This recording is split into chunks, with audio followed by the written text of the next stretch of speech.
ध्यान रखिए, जिसका भी पर्चा बन रहा है उनको 21 पेशी करना है। ऐसा नहीं कि पर्चा बन गया दुख कट गया, कल तंत्र काट में भी बैठना है।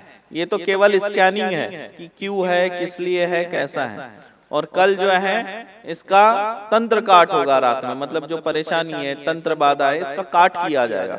और निरंतर आपको पेशी बराबर करनी है, पेशी से चूकना नहीं तो अभी आपको लाभ मिल गया सोचेंगे हम ठीक हो गए, ऐसा नहीं होता है। हर पेशी में आपका तंत्र कटता रहता है।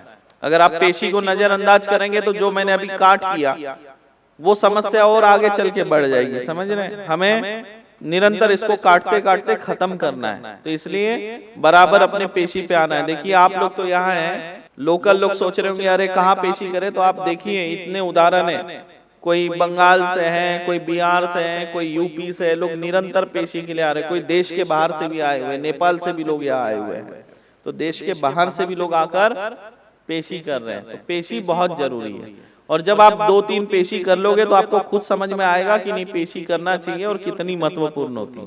क्योंकि हर पेशी पर आपका तंत्र काट किया जाता है, हर पेशी पे आपके जीवन में जो दुख है ना उसका निवारण किया जाता है।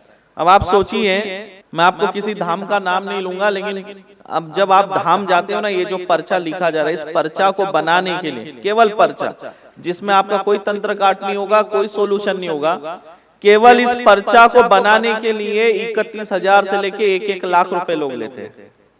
कितना?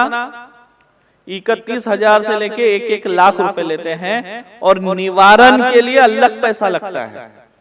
जो आपके जीवन में दुख है, परेशानी है, उसके तंत्र काट करने के लिए, उसके निवारण के लिए अलग से लोग पैसा लेते। वो मतलब 1 लाख रुपए से लेके 10 लाख रुपए तक भी लोग पैसा लेते हैं, समझ रहे। बड़े बड़े धाम है 10-10 लाख रुपए तक लेते हैं। तो आपका जो लाखों का काम है यहाँ निशुल्क में हो रहा है, समझ रहे हैं। आप सोचेंगे अरे मेरे हमारे 2-4-5 हजार रुपए खर्च होंगे, तो आप ये सोचो 2-4-5 हजार रुपए ज्यादा महत्वपूर्ण है या आपके जो लाखों रुपए की बचत हो रही है, साथ में आपके जीवन में जो दुख है, कष्ट है, उसका निवारण हो रहा है, वो महत्वपूर्ण है। आप सोचो।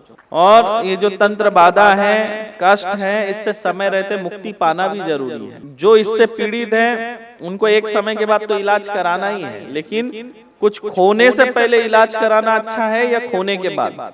खोने से पहले। तो समझदारी ये है कि बड़ा नुकसान हो उससे पहले उसका इलाज हो जाना चाहिए।